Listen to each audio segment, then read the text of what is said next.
Revise कीजिए 9.2 plant breeding को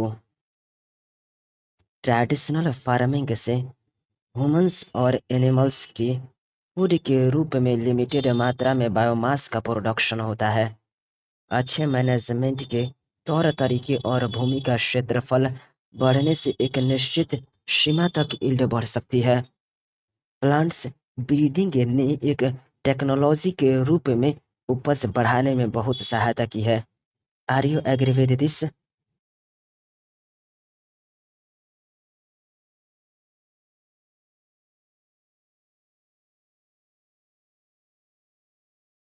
जी हाँ, ट्रेडिशनल फार्मिंग से ह्यूमंस और एनिमल्स के फूड के रूप में लिमिटेड मात्रा में बायोमास का प्रोडक्शन होता है। अच्छे मैनेजमेंट के तौर तरीकों और भूमि का क्षेत्रफल बढ़ाने से एक निश्चित सीमा तक यील्ड बढ़ सकती है। प्लांट्स ब्रीडिंग ने एक टेक्नोलॉजी के रूप में उपज बढ़ाने में बहुत सहायता की है। इंडिया में कौन ऐसा होगा जिसने ग्रीन रिवॉल्यूशन के बारे में न सुना हो?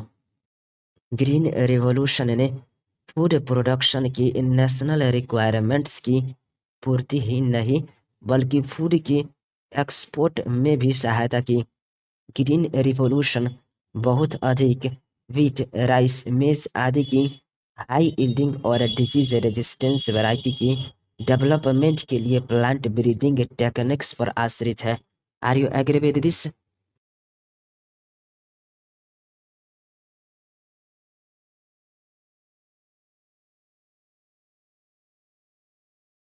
जी हाँ, ग्रीन रिवॉल्यूशन ने फूड की नेशनल रिक्वायरमेंट्स की पूर्ति ही नहीं बल्कि फूड की एक्सपोर्ट में भी सहायता की।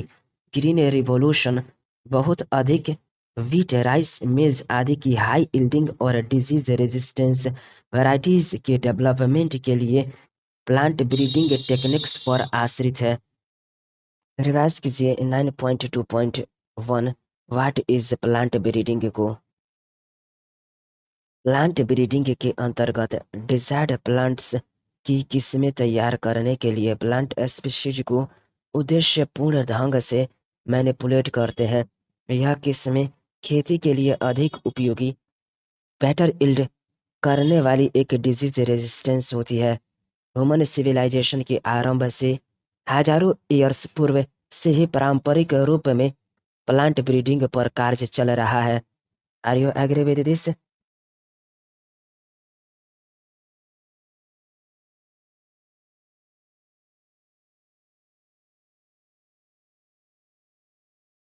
जी हाँ, प्लांट ब्रीडिंग के अंतर्गत डिजायर्ड प्लांट की किस्में तैयार करने के लिए प्लांट स्पीशीज को उद्देश्यपूर्ण ढंग से मैनिपुलेट करते हैं।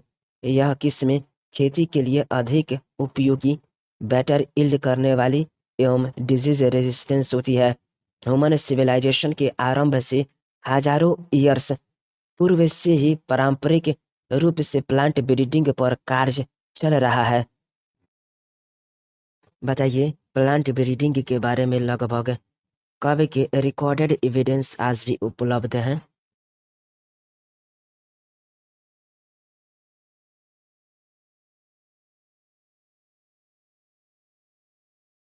जी हाँ, प्लांट ब्रीडिंग के बारे में लगभग 9,000 से 11,000 ईयर्स पूर्व के रिकॉर्डेड एविडेंस आज भी उपलब्ध है। जी हाँ, conventional plant breeding has been practiced for thousands of years since the beginning of human civilization. Recorded evidence of plant breeding dates back to 9,000 to 11,000 years ago. आज जितने भी मुख्य क्रॉप्स हैं वह सभी एंशियंट टाइम्स के व्युत्पन्न है। क्लासिकल प्लांट ब्रीडिंग में प्योर लाइन का हाइब्रिडाइजेशन तथा क्रॉसिंग शामिल है, जिसके पश्चात आर्टिफिशियल सिलेक्शन करते हैं ताकि डिजायरेबल ट्रेट जैसे अधिक उत्पादन देने वाले न्यूट्रिशन और डिजीज के प्रति रेजिस्टेंस पौधे तैयार किए जा सके। Are you agree with this?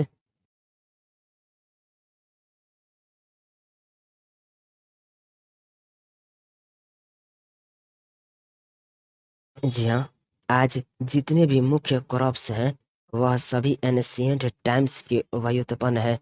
Classical plant breeding में प्योर लाइन का हाइब्रिडाइजेशन तथा क्रॉसिंग शामिल है, जिसके पश्चात आर्टिफिशियल सिलेक्शन करते हैं ताकि डिजायरेबल ट्रेट जैसे अधिक उत्पादन देने वाले न्यूट्रिशन और डिजीज के प्रति रेजिस्टेंस पौधे तैयार किए जा सकें। बताइए, क्या जेनेटिक्स, मॉलिक्यूलर बायोलॉजी और टिश्यू कल्चर में हुई उन्नति के साथ साथ अब प्लांट ब्रीडिंग में मॉलिक्यूलर जेनेटिक्स टूल्स का प्रयोग बढ़ रहा है?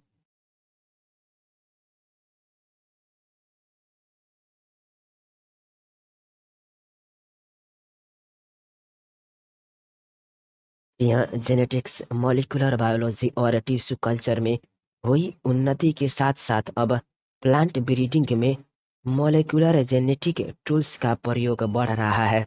यदि हमें ट्रेड्स अथवा कैरेक्टर के लिस्ट तैयार करने पड़े जिससे ब्रीडर्स अपने क्रॉप में इनकॉर्पोरेट करने का प्रयास कर रहे हैं, तो सबसे पहले बढ़ी हुई क्रॉप यील्ड तथा इम्प्रूव्ड क्वालिटी वाली लिस्ट तैयार होगी। इन्वायरमेंटल स्ट्रेसेस यानी कि सैलिनिटी, एक्सट्रीम टेम्परेचर, ड्रॉट के प्रति tolerance, pathogens that is viruses, fungi और बैक्टीरिया के प्रति रेजिस्टेंस तथा इंसेक्ट पेस्ट के प्रति टॉलरेंस आदि भी हमारी लिस्ट में होंगे। Are you agree with this?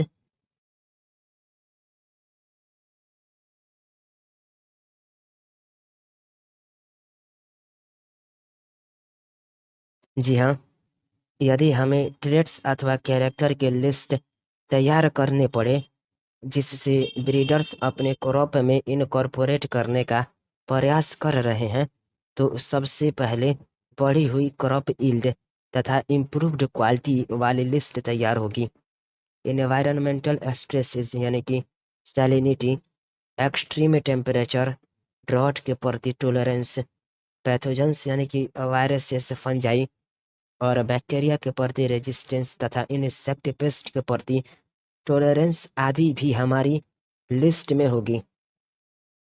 Plant breeding programs अत्यंत सिस्टमैटिक वे से पूरे विश्व के गवर्नमेंट इंस्टीट्यूशन और कमर्शियल कंपनीज द्वारा चलाया जा रहा है।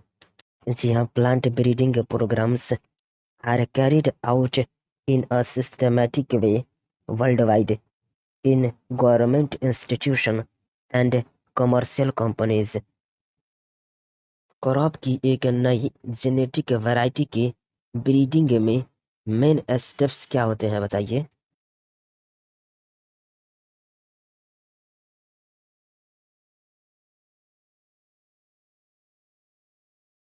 जी हाँ, क्रॉप की एक नई जेनेटिक वैरायटी के ब्रीडिंग में मेन स्टेप्स हैं। First, collection of variability. Second, evolution and selection of parents. Third, cross hybridization among the selected parents. Fourth, selection and testing of superior recombinants. Fifth, testing, release and commercialization of new cultivars.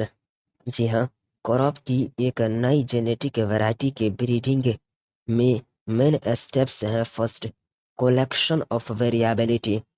Second, evolution and selection of parents. Third, cross hybridization among the selected parents. Fourth, selection and testing of superior recombinants.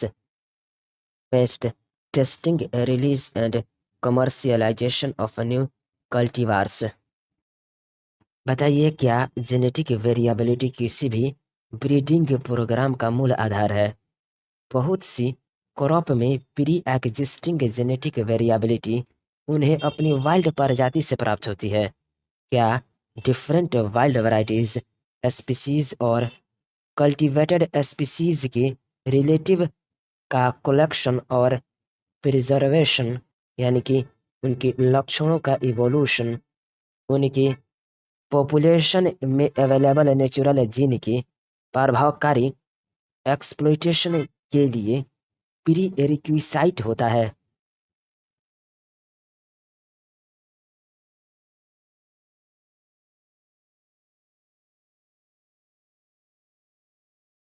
जी हाँ, genetic variability किसी भी breeding programme का मूल आधार है। बहुत सी crop में pre existing genetic variability उन्हें अपनी वाइल्ड प्रजाति से प्राप्त होती है। डिफरेंट वाइल्ड वैरायटीज स्पीसीज और कल्टीवेटेड स्पीसीज के रिलेटिव का कलेक्शन और प्रिजर्वेशन, यानी कि उनके लक्षणों का इवोल्यूशन उनके पॉपुलेशन में अवेलेबल नेचुरल जीन की प्रभावकारी एक्सप्लॉइटेशन के लिए प्री रिक्विसाइट होता है।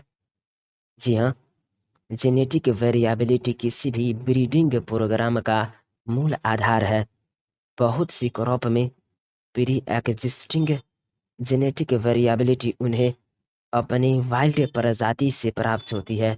डिफरेंट वाइल्ड वैरायटीज स्पीसीज और कल्टीवेटेड स्पीसीज के रिलेटिव का कलेक्शन और प्रिजर्वेशन, यानी कि उनके लक्षणों का इवोल्यूशन उनके पॉपुलेशन में अवेलेबल नेचुरल जीन की प्रभावकारी एक्सप्लॉइटेशन के लिए प्री रिक्विसाइट होता है। जर्म प्लाज्म कलेक्शन किसको कहते हैं?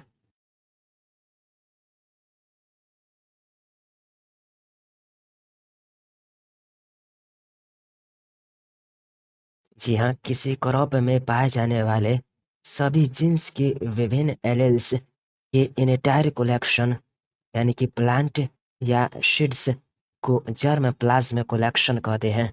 जी हाँ, दी entire collection of plants seeds having all the diverse alleles for all genes in a given crop is called germplasm collection। Revise कीजिए, क्रॉप की एक नई जेनेटिक वैरायटी के ब्रीडिंग में मेन स्टेप्स के सेकेंड को, यानी कि evolution and selection of parents को। बताइए, क्या प्लांट्स को उनके डिजायरेबल कैरेक्टर्स के कॉम्बिनेशन के साथ आइडेंटिफाई करने के लिए जर्म प्लाज्म को इवोल्यूएट किया जाता है? क्या सेलेक्टेड प्लांट्स को मल्टीप्लाइड कर उनका प्रयोग हाइब्रिडाइजेशन की प्रक्रिया में किया जाता है? और क्या इस प्रकार जहां डिजायरेबल तथा पॉसिबल हो प्योर लाइन क्रिएट किया जाता है?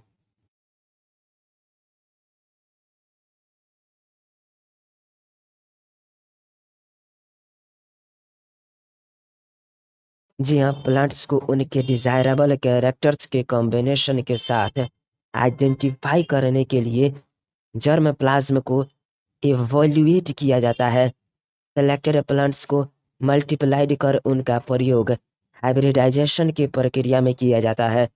इस प्रकार जहाँ डिजायरेबल तथा पॉसिबल हो प्योर लाइन क्रिएट किया जाता है।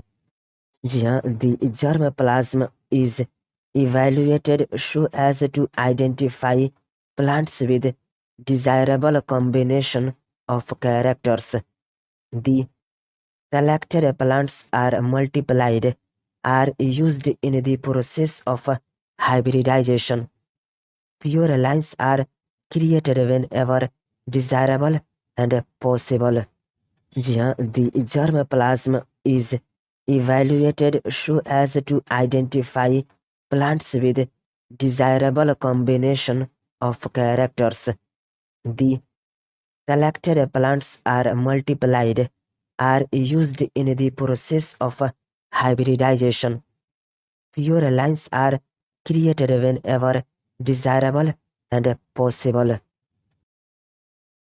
रिवाइज कीजिए, क्रॉप की नई जेनेटिक वैरायटी की ब्रीडिंग में मेन स्टेप्स थर्ड को, यानी कि cross hybridization among the selected parents को।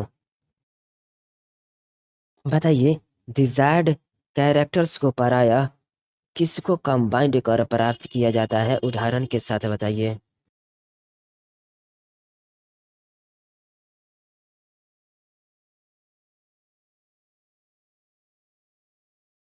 जी हाँ, डिजायर्ड कैरेक्टर्स को पराया दो डिफरेंट प्लांट्स यानी कि पेरेंट को कंबाइंड कर प्राप्त किया जाता है। उदाहरण के लिए, एक पेरेंट जिसमें हाई प्रोटीन क्वांटिटी है तथा अन्य पेरेंट जिसमें डिजीज रेजिस्टेंस गुण है, दोनों के कॉम्बिनेशन की आवश्यकता होती है। जी हाँ, the desired characters have very often to be combined from two different plants, that is parents. For example, high protein quality of one parent may need to be combined with disease resistance from another parent। बताइए, दो parents का hybrids cross hybridisation किसके द्वारा possible है?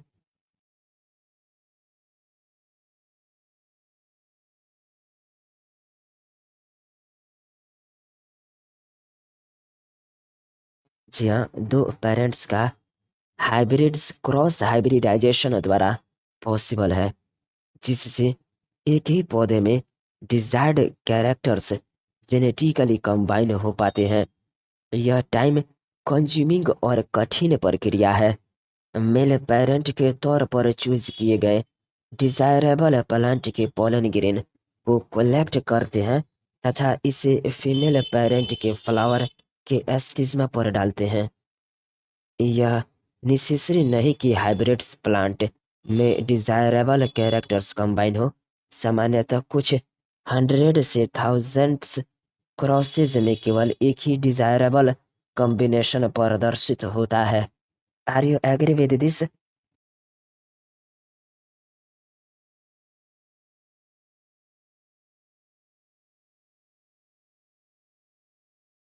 जी हाँ, दो parents का हाइब्रिड्स क्रॉस हाइब्रिडाइजेशन के द्वारा पॉसिबल है, जिससे एक ही पौधे में डिजायर्ड कैरेक्टर्स जेनेटिकली कंबाइन हो पाते हैं। यह टाइम कंज्यूमिंग और कठिन प्रक्रिया है। मेल पेरेंट के तौर पर चूज किए गए डिजायरेबल प्लांट के पोलन ग्रेन को कलेक्ट करते हैं तथा इसे फीमेल पेरेंट के फ्लावर के एस्टिज्मा पर डालते हैं। यह भी नेसेसरी नहीं है कि हाइब्रिड्स प्लांट में डिजायरेबल कैरेक्टर्स कंबाइन हो। सामान्यतः कुछ हंड्रेड्स से थाउजेंड्स कोरसेस में केवल एक ही डिजायरेबल कॉम्बिनेशन प्रदर्शित होता है। जी हाँ, दो पेरेंट्स का हाइब्रिड्स क्रॉस हाइब्रिडाइजेशन के द्वारा पॉसिबल है, जिससे एक ही पौधे में डिजायर्ड कैरेक्टर्स जेनेटिकली कंबाइन हो पाते हैं। यह टाइम कंज्यूमिंग और कठिन प्रक्रिया है।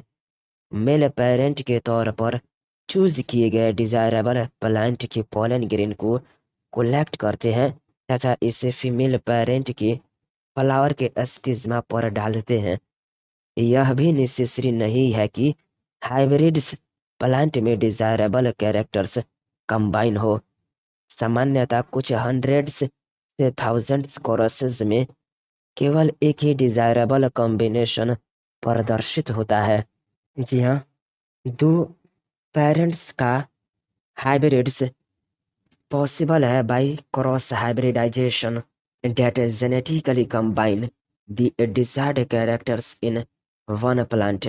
This is a very time-consuming and tedious process since the pollen grains from the desirable plant chosen as male parent have to be collected and placed on the stigma of the flowers selected as female parent. Also, it is not necessary that the hybrids do combine the desirable characters, usually only one in a few hundred to thousands crosses shows the desirable combination। Revise कीजिए। Crop की एक नई genetic variety की breeding में main step 4 को selection and testing of superior recombinants को बताइए। Selection and testing of superior recombinants के अंतर्गत क्या होता है?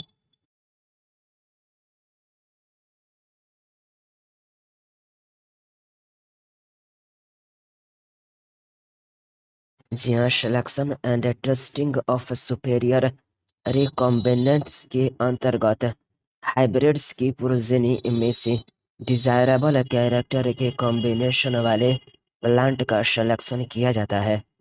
ब्रीडिंग उद्देश्य को प्राप्त करने में सिलेक्शन प्रोसेस बहुत क्रूशियल तथा इसके लिए प्रोजेनी की केयरफुल साइंटिफिक इवोल्यूशन की आवश्यकता होती है।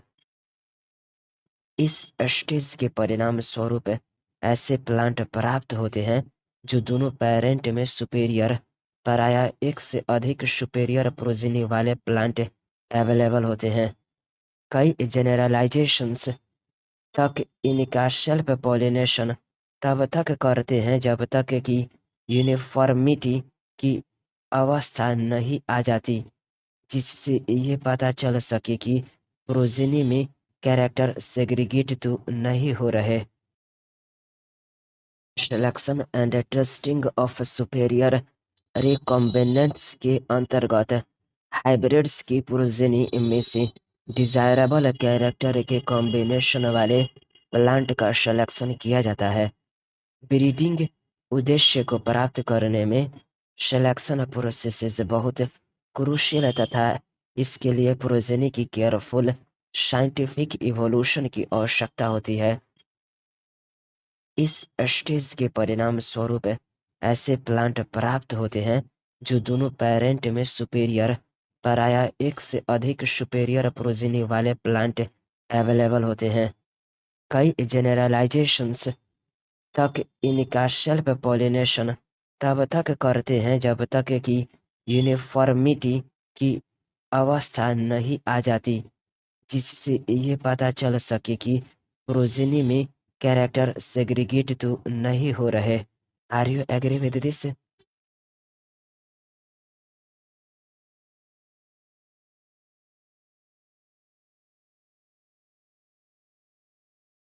जी हाँ, selection and testing of superior recombinants के अंतर्गत हाइब्रिड्स की प्रोजेनी में से डिजायरेबल कैरेक्टर के कॉम्बिनेशन वाले प्लांट का सिलेक्शन किया जाता है। ब्रीडिंग उद्देश्य को प्राप्त करने में सिलेक्शन प्रोसेस बहुत क्रूशियल तथा इसके लिए प्रोजेनी की केयरफुल साइंटिफिक इवोल्यूशन की आवश्यकता होती है। इस स्टेज के परिणाम स्वरूप ऐसे प्लांट प्राप्त होते हैं जो दोनों पेरेंट में सुपेरियर पराया एक से अधिक सुपेरियर प्रोजेनी वाले प्लांट अवेलेबल होते हैं। कई जेनरलाइजेशंस तक इनका सेल्फ पॉलिनेशन तब तक करते हैं जब तक कि यूनिफॉर्मिटी की अवस्था नहीं आ जाती, जिससे ये पता चल सके कि प्रोजेनी में कैरेक्टर सेग्रीगेट तो नहीं हो रहे।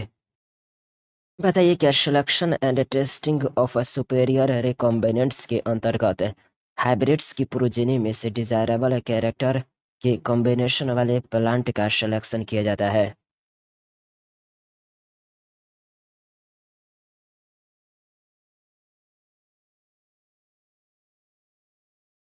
जी हाँ, selection and testing of superior recombinants के अंतर्गत हाइब्रिड्स की प्रोजेनी में से डिजायरेबल कैरेक्टर के कॉम्बिनेशन वाले प्लांट का सिलेक्शन किया जाता है। जी हाँ, selection and testing of superior recombinants, this steps consist of selecting among the progeny of the hybrids those plants that have the desired character combination.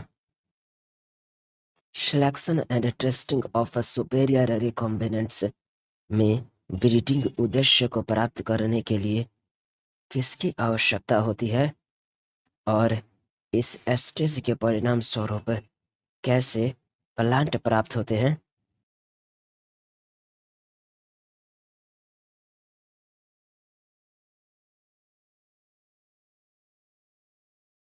जी हाँ, selection and testing of superior recombinants में breeding उद्देश्यों को प्राप्त करने के लिए selection process बहुत crucial तथा इसके लिए प्रोजेनी की केयरफुल साइंटिफिक इवोल्यूशन की आवश्यकता होती है।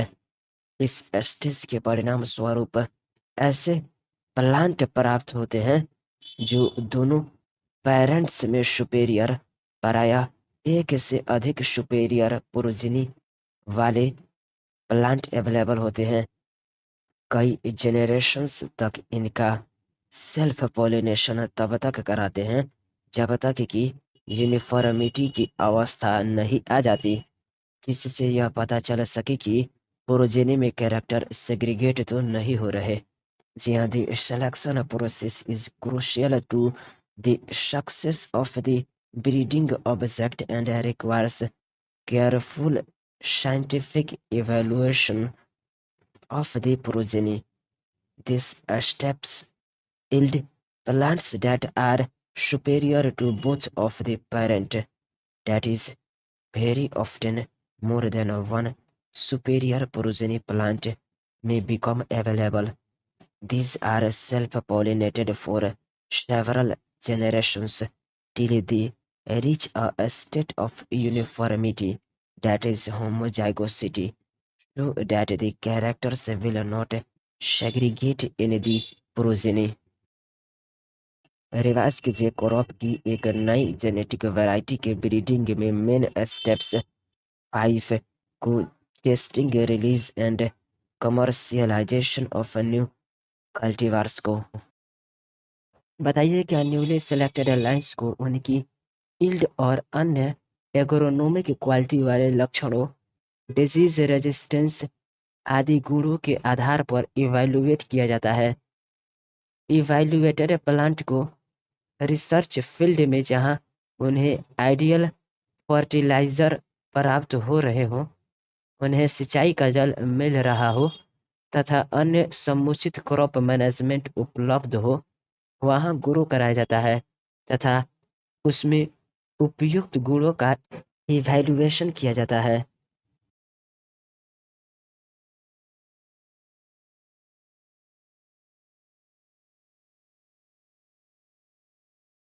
जी हाँ, न्यूली सिलेक्टेड लाइन्स को उनकी यील्ड और अन्य एग्रोनोमिक क्वालिटी वाले लक्षणों, डिजीज रेजिस्टेंस आदि गुणों के आधार पर इवैल्यूएट किया जाता है। इवैल्यूएटेड प्लांट को रिसर्च फील्ड्स में जहां उन्हें आइडियल फर्टिलाइजर प्राप्त हो रहे हों, उन्हें सिंचाई का जल मिल रहा हो तथा अन्य समुचित क्रॉप मैनेजमेंट उपलब्ध हो, वहां ग्रो कराया जाता है तथा उसमें उपयुक्त गुणों का इवैल्यूएशन किया जाता है। जी हाँ, the newly selected lines are evaluated for their yield and their agronomic traits of quality, disease resistance, etc. This evaluation is done by growing these in research field and recording their performance under ideal fertilizer application, irrigation, and other crop management practices. जी हाँ, the newly selected lines are evaluated for their yield and other agronomic traits of equality, disease resistance, etc.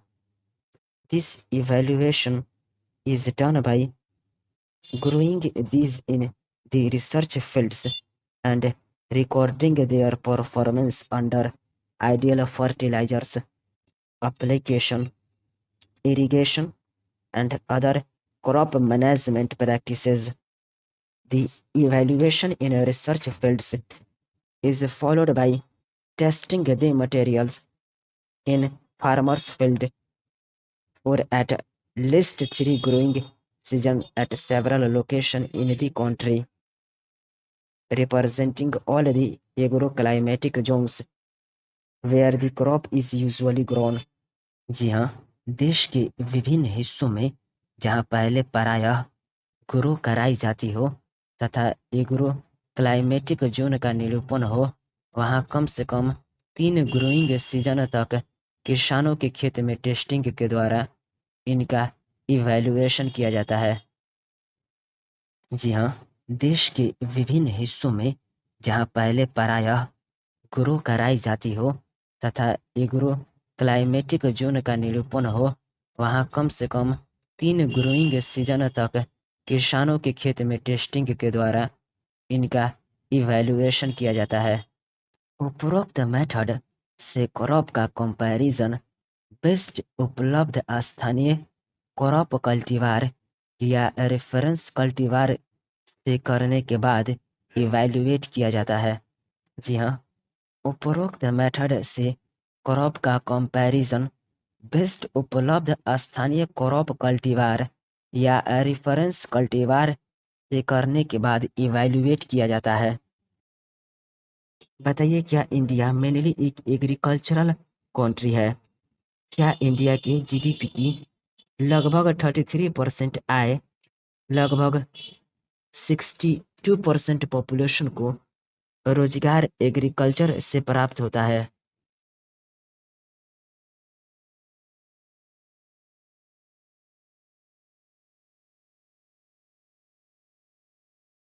जी हाँ, India mainly एक agricultural country है। India के GDP की लगभग 33% आय तथा लगभग 62% population को रोजगार एग्रीकल्चर से प्राप्त होता है। जी हाँ, India is mainly an agricultural country. Agriculture accounts for approximately 33% of India's GDP and employs nearly 62% of the population. Bharat की आज़ादी के पश्चात देश के सामने मुख्य चुनौती बढ़ती हुई पॉपुलेशन के लिए पर्याप्त फूड प्रोड्यूस करना था। जैसा कि हमें ज्ञात है कि कल्टीवेशन के लिए लिमिटेड लैंड ही फिट है, अतः इंडिया को इसी उपलब्ध लैंड में पर यूनिट एरिया यील्ड बढ़ाने के लिए प्रयास करने होंगे। सन 1960 के मध्य से प्लांट ब्रीडिंग टेक्निक्स से वीट और राइस की बहुत सी हाई यील्डिंग वैरायटीज का डेवलपमेंट किया गया है। परिणाम स्वरूप हमारे देश में फूड प्रोडक्शन में अत्यधिक वृद्धि हुई है। इस फेज को सामान्यतः ग्रीन रिवॉल्यूशन के नाम से जाना जाता है। फिगर 9.3 में रिप्रेजेंट किया गया है कुछ Indian hybrid crops of high yielding varieties को। बताइए, P1542 क्या है? P1542 क्या है?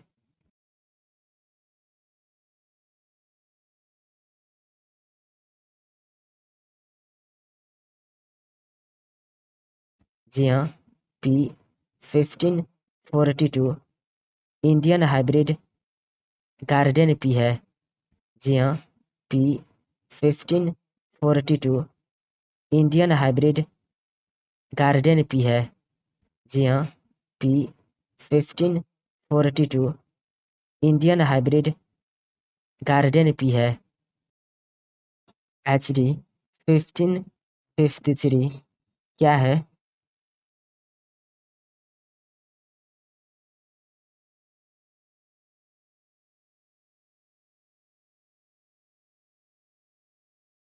जी हाँ, HD 1553 Sonalika 1967 Indian wheat hybrid crops है।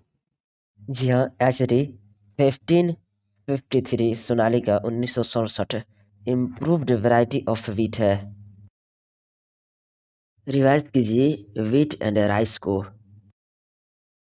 सन 1960 से 2000 तक के वर्षों के समय व्हीट का प्रोडक्शन 11 मिलियन टन से बढ़कर 75 मिलियन टन तक, जबकि राइस का प्रोडक्शन 35 मिलियन टन से बढ़कर 89.5 मिलियन टन तक पहुंच गया।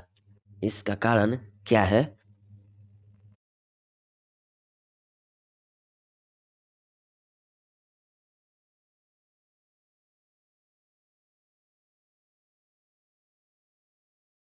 जी हाँ, सन 1960 से 2000 तक के वर्षों के समय व्हीट का प्रोडक्शन 11 मिलियन टन से बढ़कर 75 मिलियन टन तक, जबकि राइस का प्रोडक्शन 35 मिलियन टन से बढ़कर 89.5 मिलियन टन तक पहुंच गया। इसका कारण व्हीट और राइस की सेमी ड्वार्फ वैरायटीज का डेवलपमेंट है। जी हाँ, इसका कारण व्हीट और राइस की सेमी ड्वार्फ वैरायटीज का डेवलपमेंट है। बताइए, वीट की सेमी ड्वार्फ वैरायटीज को किसने डेवलप किया था?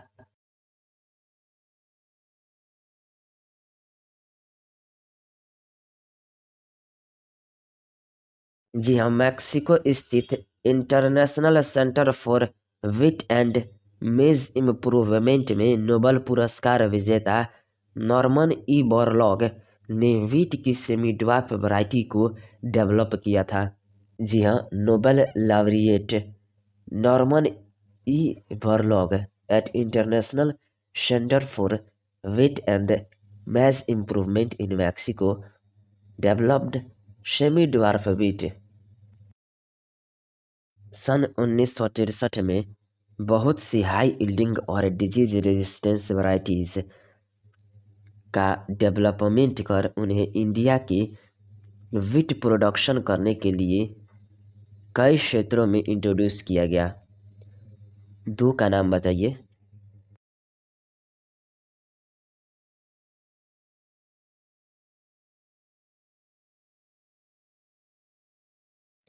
जी हाँ, सन 1963 में बहुत सी हाई यील्डिंग और डिजीज रेजिस्टेंस वैरायटीज जैसे सोनालिका और कल्याण सोना का डेवलपमेंट कर उन्हें इंडिया के वीट प्रोडक्शन करने वाले क्षेत्रों में इंट्रोड्यूस किया गया।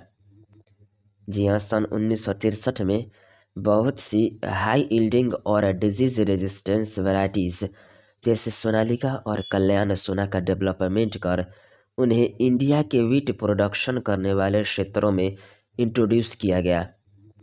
जी हाँ, इन 1963 several varieties such as Sonalika and Kalyan Sona which were high yielding and disease resistant were introduced all over the wheat growing belt of India। बताइए, सेमी ड्वार्फ राइस की varieties IR8 कहाँ develop हुई तथा टाइचुंग native one कहाँ से drive किया गया?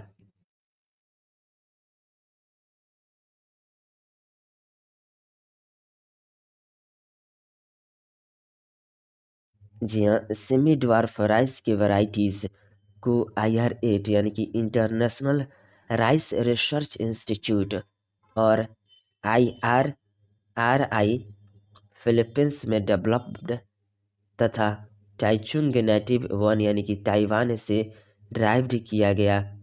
1966 में इन डेरिवेटिव्स को इंट्रोड्यूस किया गया।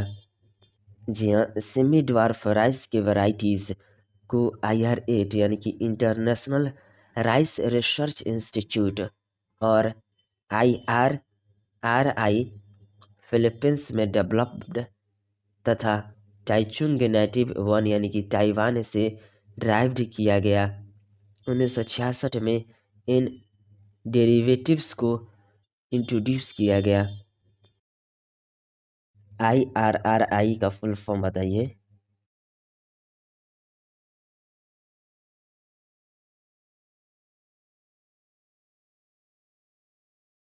जी हाँ, IRRI यानी कि इंटरनेशनल राइस रिसर्च इंस्टीट्यूट। जी हाँ, IRRI यानी कि इंटरनेशनल राइस रिसर्च इंस्टीट्यूट। जी हाँ, IRRI यानी कि इंटरनेशनल राइस रिसर्च इंस्टीट्यूट। बताइए, जाया एंड रत्ना को कहाँ डेवलप किया गया और ये क्या है?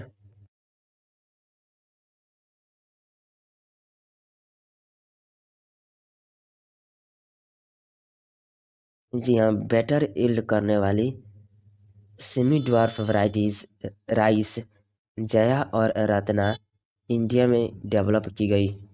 जी हाँ, बेटर यील्ड करने वाली semi dwarf varieties rice Jaya और रत्ना इंडिया में डेवलप की गई। रिवाइज कीजिए शुगर केन को। शैकरम बारबेरी को मूल्यतः कहाँ ग्रो कराया जाता था?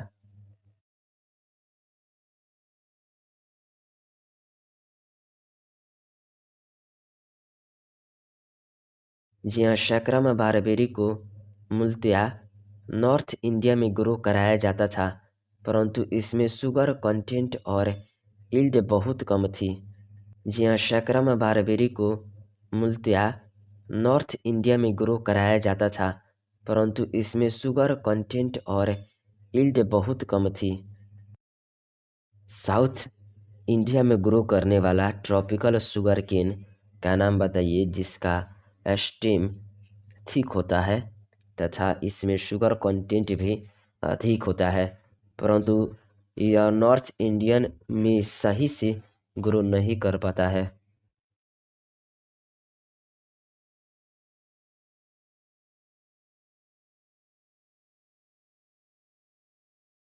जी हाँ, साउथ इंडिया में ग्रो करने वाला tropical sugar cane Saccharum officinarum का स्टेम थिक होता है तथा इसमें शुगर कंटेंट भी अधिक होता है, परंतु यह नॉर्थ इंडिया में सही से ग्रो नहीं कर पाता। इन दोनों वैरायटीज को सक्सेसफुली क्रॉस्ड कराया गया ताकि डिजायरेबल क्वालिटीज जैसे हाई यील्ड, थिक स्टेम और हाई शुगर वाले शुगर केन की वैरायटीज प्राप्त हो सके। साथ ही नॉर्थ इंडिया के शुगर केन प्रोडक्शन वाले एरिया में भी ग्रो करने की क्षमता हो। जी हाँ, साउथ इंडिया में ग्रो करने वाला tropical sugar cane Saccharum officinarum का स्टेम थिक होता है तथा इसमें शुगर कंटेंट भी अधिक होता है, परंतु यह नॉर्थ इंडिया में सही से ग्रो नहीं कर पाता। इन दोनों वैरायटीज को सक्सेसफुली क्रॉस्ड कराया गया ताकि डिजायरेबल क्वालिटीज जैसे हाई यील्ड, थिक स्टेम और हाई शुगर वाले शुगर केन की वैरायटीज प्राप्त हो सके। साथ ही नॉर्थ इंडिया के शुगर केन प्रोडक्शन वाले एरिया में भी ग्रो करने की क्षमता हो। मिलेट्स के बारे में रिवाइज कीजिए। बताइए क्या इंडिया में हाइब्रिड मेज ज्वार तथा बाजरा का सक्सेसफुली डेवलप्ड किया जा चुका है? क्या हाइब्रिड ब्रीडिंग के परिणाम स्वरूप वाटर स्ट्रेस के प्रति रेजिस्टेंट हाई यील्डिंग वैरायटी का डेवलपमेंट हुआ?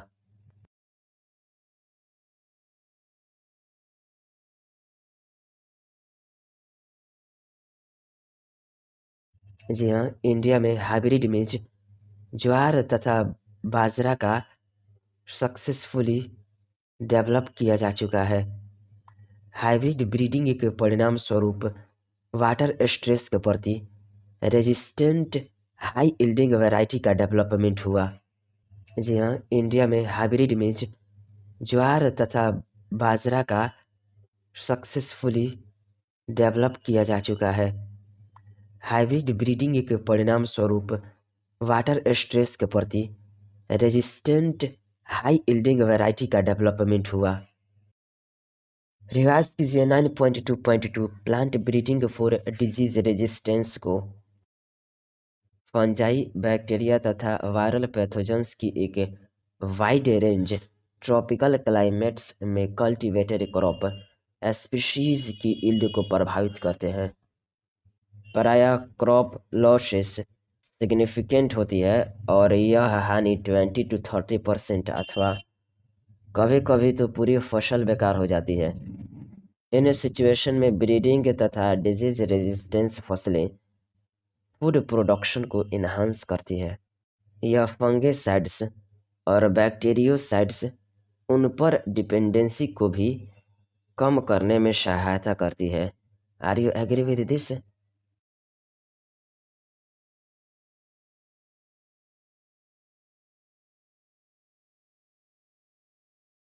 जी हाँ, फंजाई, बैक्टीरिया तथा वायरल पैथोजेंस की एक वाइड रेंज ट्रॉपिकल क्लाइमेट्स में कल्टीवेटेड क्रॉप स्पीसीज की यील्ड को प्रभावित करते हैं।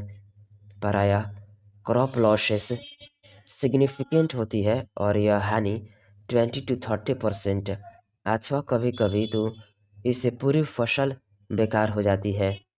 इन सिचुएशन में ब्रीडिंग तथा डिजीज रेजिस्टेंस फसलें फूड प्रोडक्शन को प्रभावित करती है।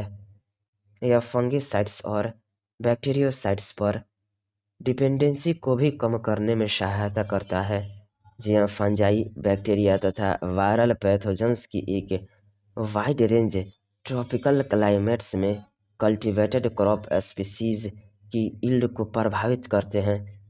प्रायः क्रॉप लॉसेस सिग्निफिकेंट होती है और यह हानि 20-30% अथवा कभी-कभी तो इससे पूरी फसल बेकार हो जाती है।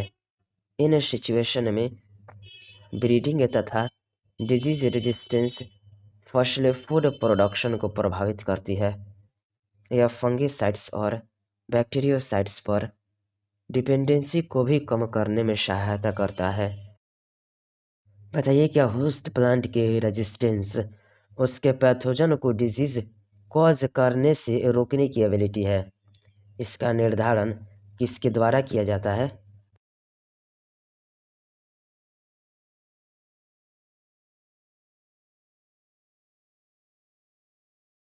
जी हाँ, होस्ट प्लांट की रेजिस्टेंस उसके पैथोजन को डिजीज कॉज करने से रोकने की एबिलिटी है। इसका निर्धारण होस्ट प्लांट की जेनेटिक कॉन्स्टिट्यूशन द्वारा किया जाता है।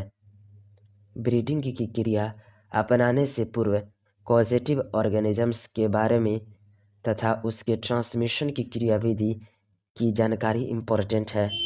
जी हाँ, होस्ट प्लांट की रेजिस्टेंस उसके पैथोजन को डिजीज कॉज करने से रोकने की एबिलिटी है। इसका निर्धारण होस्ट प्लांट की जेनेटिक कॉन्स्टिट्यूशन द्वारा किया जाता है। ब्रीडिंग की क्रिया अपनाने से पूर्व कॉजेटिव ऑर्गेनिजम्स के बारे में तथा उसके ट्रांसमिशन की क्रियाविधि की जानकारी इम्पोर्टेंट है। फंजाई के द्वारा उत्पन्न कुछ डिजीज की 3 एग्जाम्पल्स बताइए।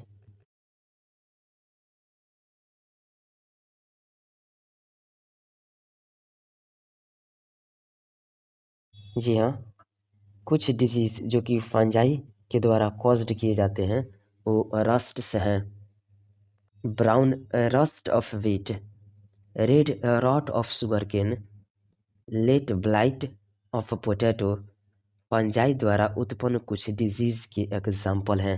जी हाँ, brown rust of wheat, red rot of sugarcane, late blight of potato fungi द्वारा उत्पन्न कुछ डिजीज के एग्जाम्पल हैं। जी हाँ, brown rust of wheat, red rot of sugarcane, late blight of potato fungi द्वारा उत्पन्न कुछ डिजीज के एग्जाम्पल हैं। जी हाँ, brown rust of wheat, red rot of sugarcane, late blight of potato किसके द्वारा उत्पन्न डिजीज है?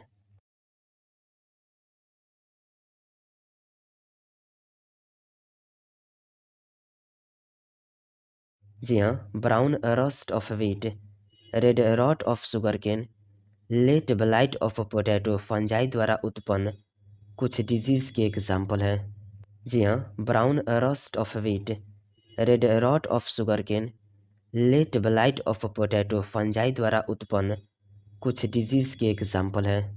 जी हाँ, brown rust of wheat, red rot of sugarcane, late blight of potato fungi द्वारा उत्पन्न कुछ डिजीज के एग्जाम्पल हैं।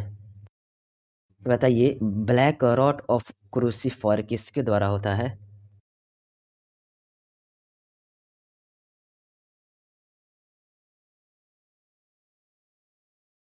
जी हाँ, black rot of crucifer bacteria द्वारा होता है। जी हाँ, black rot of crucifer bacteria द्वारा होता है। जी हाँ, black rot of crucifer bacteria द्वारा होता है। टोबैको मोज़ैक, टर्निप मोज़ैक किसके द्वारा होता है?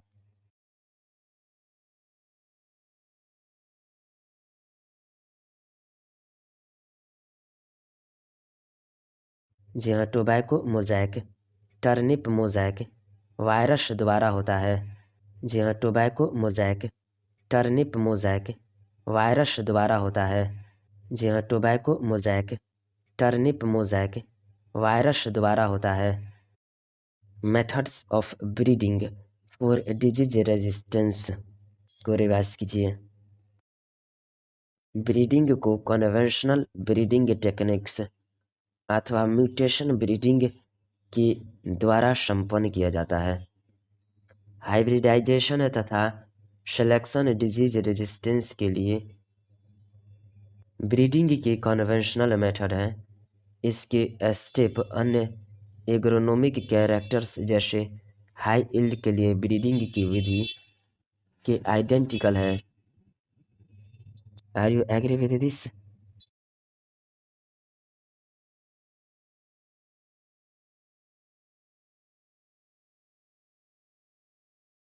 जी हाँ, ब्रीडिंग को कन्वेंशनल ब्रीडिंग टेक्निक्स अथवा म्यूटेशन ब्रीडिंग के द्वारा संपन्न किया जाता है। हाइब्रिडाइजेशन तथा सिलेक्शन डिजीज रेजिस्टेंस के लिए ब्रीडिंग के कन्वेंशनल मेथड हैं। इसके स्टेप अन्य एग्रोनोमिक कैरेक्टर्स जैसे हाई यील्ड के लिए ब्रीडिंग की विधि के आइडेंटिकल हैं।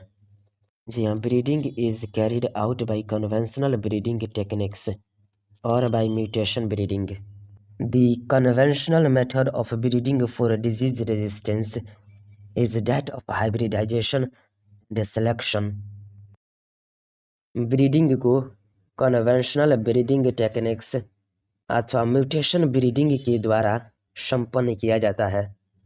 हाइब्रिडाइजेशन तथा सिलेक्शन डिजीज रेजिस्टेंस के लिए ब्रीडिंग के कन्वेंशनल मेथड हैं। इसके स्टेप अन्य एग्रोनोमिक कैरेक्टर्स जैसे हाई यील्ड के लिए ब्रीडिंग की विधि के आइडेंटिकल है।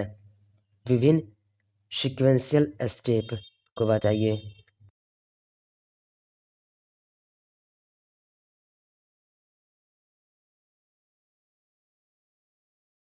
जी हाँ, ब्रीडिंग को कन्वेंशनल ब्रीडिंग टेक्निक्स अथवा म्यूटेशन ब्रीडिंग के द्वारा संपन्न किया जाता है।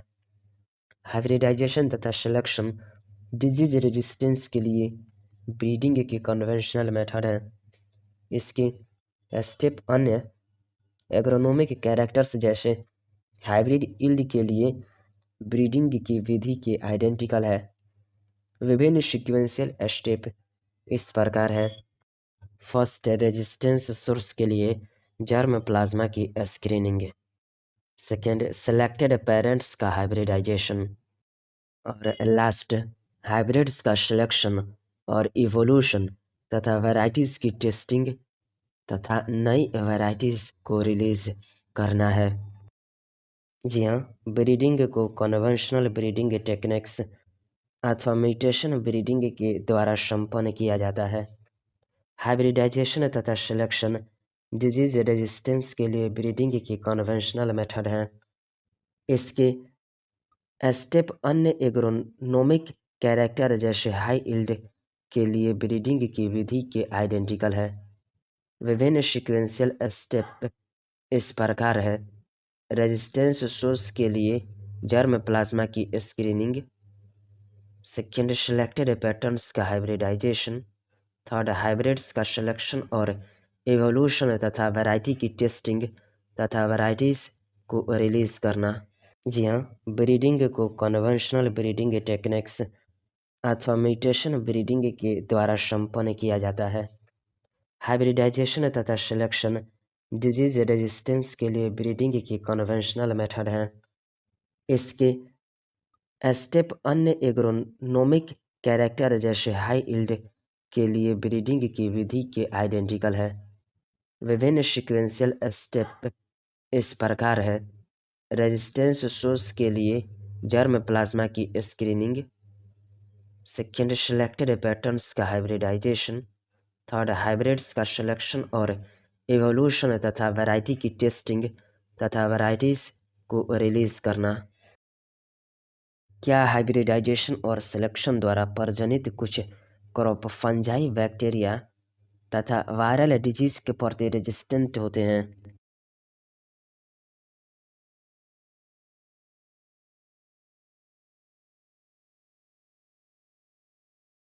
जी हाँ, हाइब्रिडाइजेशन और सिलेक्शन के प्रति प्रजनित कुछ क्रॉप फंजाई बैक्टीरिया तथा वायरल डिजीज के प्रति रेजिस्टेंट होते हैं।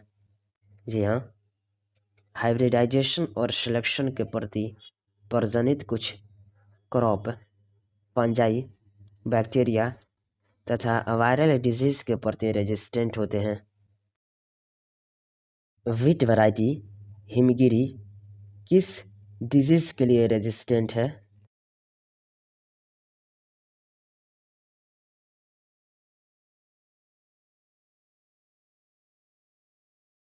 जी हाँ, wheat variety Himgiri leaf and stripe rust hill bunt से रेजिस्टेंस है। जी हाँ, wheat variety Himgiri leaf and stripe rust hill bunt से रेजिस्टेंस है। जी हाँ, wheat variety Himgiri leaf and stripe rust hill bunt से रेजिस्टेंस है। ब्रासिका वैरायटी प्यूसा सवारनिम यानी कि करण राई किसके लिए रेजिस्टेंस है?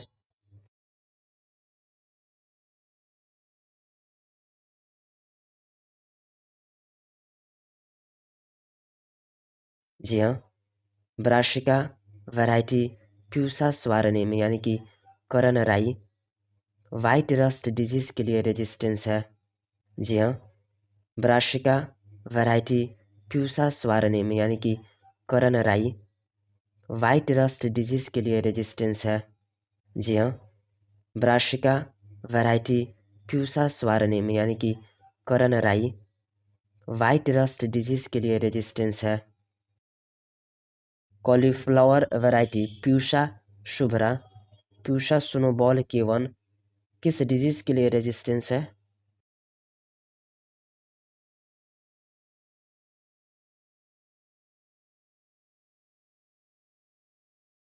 जी हाँ, cauliflower Pusa Shubhra Pusa snowball K one black rot and curl blight black rot disease के लिए रेजिस्टेंस है। जी हाँ, cauliflower Pusa Shubhra Pusa snowball K one black rot and curl blight black rot disease के लिए रेजिस्टेंस है। जी हाँ, cauliflower Pusa Shubhra Pusa snowball K one black rot and curl blight black rot disease के लिए रेजिस्टेंस है।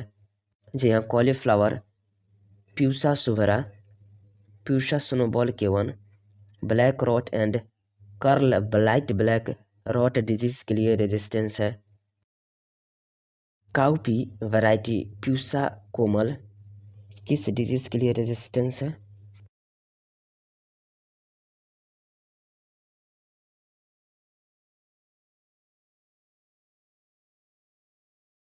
जी हाँ, काउपी वैरायटी प्यूसा कोमल बैक्टीरियल ब्लाइट डिजीज के लिए रेजिस्टेंस है।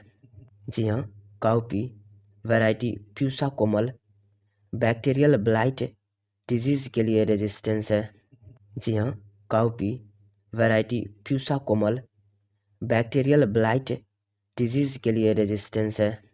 जी हाँ, काउपी वैरायटी प्यूसा कोमल बैक्टीरियल ब्लाइट डिजीज के लिए रेजिस्टेंस है। चिल्ली वैरायटी प्यूसा सदाबहार किस डिजीज के लिए रेजिस्टेंस है?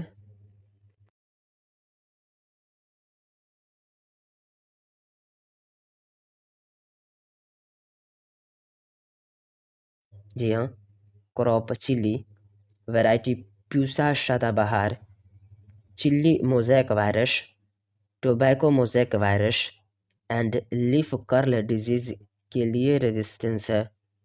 जी हाँ, क्रॉप चिल्ली वैरायटी प्यूसा सदाबहार chilli mosaic virus tobacco mosaic virus and leaf curl disease के लिए रेजिस्टेंस है। जी हाँ, क्रॉप चिल्ली वैरायटी प्यूसा सदाबहार chilli mosaic virus tobacco mosaic virus and leaf curl disease के लिए रेजिस्टेंस है। जी हाँ, क्रॉप चिल्ली वैरायटी प्यूसा सदाबहार chilli mosaic virus tobacco mosaic virus and leaf curl disease के लिए रेजिस्टेंस है।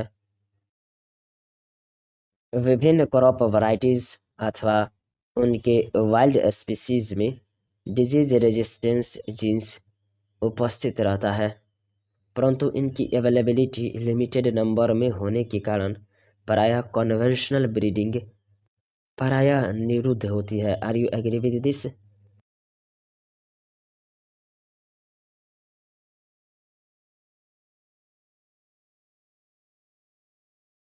जी हाँ, विभिन्न क्रॉप वैरायटीज अथवा उनके वाइल्ड स्पीसीज में डिजीज रेजिस्टेंस जीन्स उपस्थित रहता है, परंतु इनकी अवेलेबिलिटी लिमिटेड नंबर में होने के कारण प्रायः कन्वेंशनल ब्रीडिंग प्रायः निरुद्ध होती है।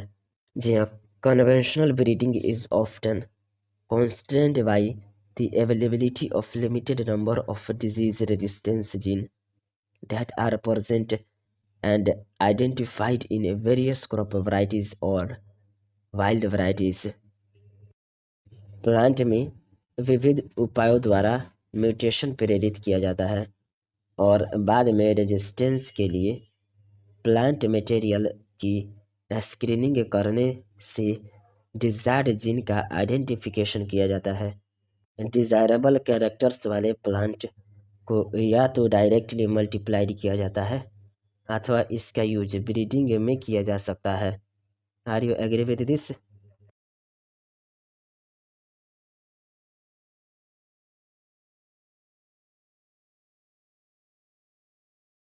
जी हाँ, प्लांट में विविध उपायों द्वारा म्यूटेशन प्रेरित किया जाता है और बाद में रेजिस्टेंस के लिए प्लांट मटेरियल्स की स्क्रीनिंग करने से डिजायर्ड जीन्स का आइडेंटिफिकेशन किया जाता है। डिजायरेबल कैरेक्टर्स वाले प्लांट को या तो डायरेक्टली मल्टीप्लाइड किया जाता है अथवा इसका यूज ब्रीडिंग में किया जा सकता है। जी हाँ, प्लांट में विविध उपायों द्वारा म्यूटेशन प्रेरित किया जाता है और बाद में रेजिस्टेंस के लिए प्लांट मटेरियल्स की स्क्रीनिंग करने से डिजायर्ड जीन्स का आइडेंटिफिकेशन किया जाता है। डिजायरेबल कैरेक्टर्स वाले प्लांट को या तो डायरेक्टली मल्टीप्लाइड किया जाता है अथवा इसका यूज ब्रीडिंग में किया जा सकता है। बताइए, क्या सुमा कोलोनल वेरिएंट्स तथा जेनेटिक इंजीनियरिंग में सिलेक्शन ब्रीडिंग के अन्य मेथड्स हैं जिनका यूज इस कार्य में किया जाता है?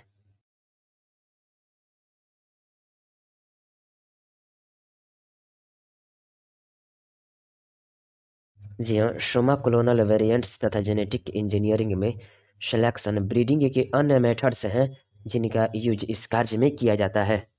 जी हाँ, सुमा कोलोनल वेरिएंट्स तथा जेनेटिक इंजीनियरिंग में सिलेक्शन ब्रीडिंग के अन्य मेथड्स हैं जिनका यूज इस कार्य में किया जाता है। रिवाइज कीजिए म्यूटेशन को। म्यूटेशन क्या है?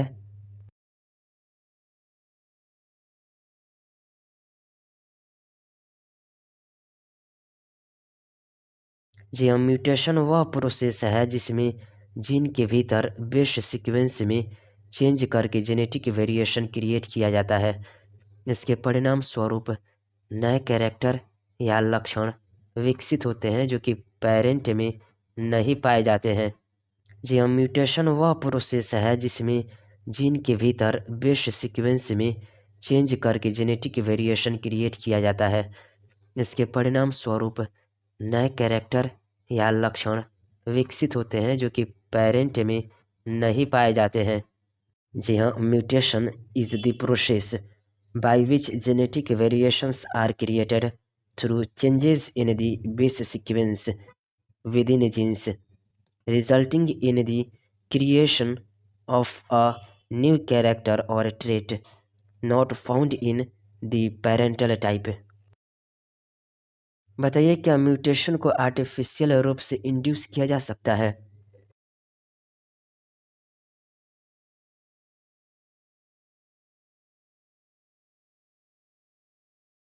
जी हाँ, म्यूटेशन को आर्टिफिशियल रूप से केमिकल्स के यूज तथा गामा रेडिएशन के समान रेडिएशन के द्वारा प्रेरित किया जा सकता है तथा डिजायर्ड कैरेक्टर के प्लांट का सिलेक्शन करके ब्रीडिंग में सोर्स के रूप में यूज कर सकते हैं।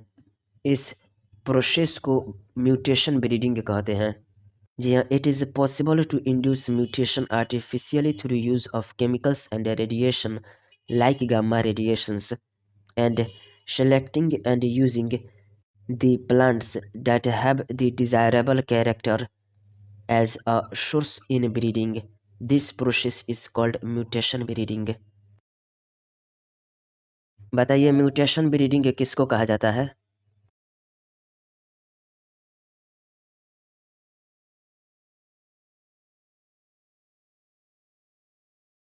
जी हाँ, म्यूटेशन को आर्टिफिशियल रूप से केमिकल्स के यूज तथा रेडिएशन यानी कि गामा रेडिएशन के समान द्वारा प्रेरित किया जा सकता है तथा डिजायर्ड कैरेक्टर के प्लांट का सिलेक्शन करके ब्रीडिंग के सोर्स के रूप में यूज कर सकते हैं।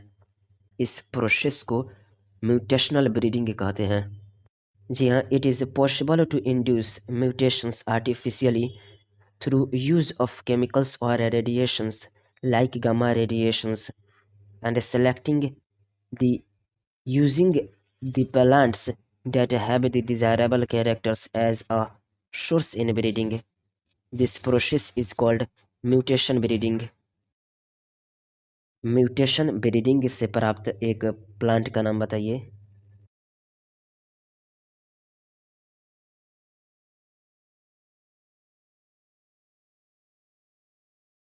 जी हाँ, मूंग बीन में जो येलो मोज़ेक वायरस और पाउडरी मिल्ड्यू के प्रति रेजिस्टेंस क्षमता है, म्यूटेशन के द्वारा प्राप्त की गई है। जी हाँ, in mung bean resistance to yellow mosaic virus and powdery mildew were induced by mutations. जी हाँ, in mung bean resistance to yellow mosaic virus and powdery mildew were induced by mutations. बताइए, मूंग बीन में किसके प्रति resistance क्षमता है और यह किसके द्वारा प्राप्त की गई है?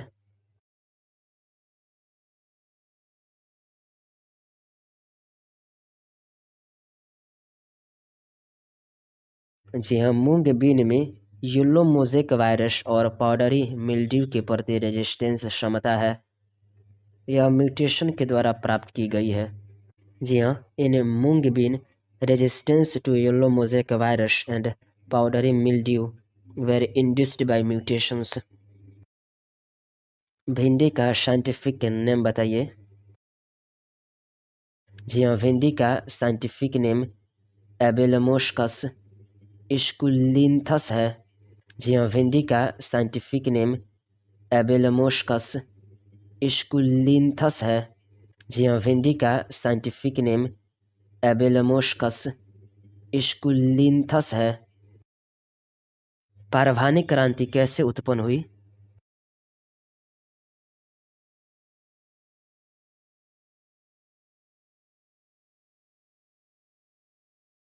जी हाँ, भिंडी यानी कि एबेलमोस्कस स्कुलेंथस में येलो मोज़ेक वायरस के प्रति रेजिस्टेंस इसकी वाइल्ड स्पीसीज से ट्रांसफ़र किया गया था, जिसके परिणाम स्वरूप एबेलमोस्कस स्कुलेंथस की एक नई वैरायटी पारभानी क्रांति उत्पन्न हुई। जी हाँ, भिंडी यानी कि एबेलमोस्कस स्कुलेंथस में येलो मोज़ेक वायरस के प्रति रेजिस्टेंस इसकी वाइल्ड स्पीसीज से ट्रांसफ़र किया गया था, जिसके परिणाम स्वरूप एबेलमोस्कस स्कुलेंथस की एक नई वैरायटी पारभानी क्रांति उत्पन्न हुई।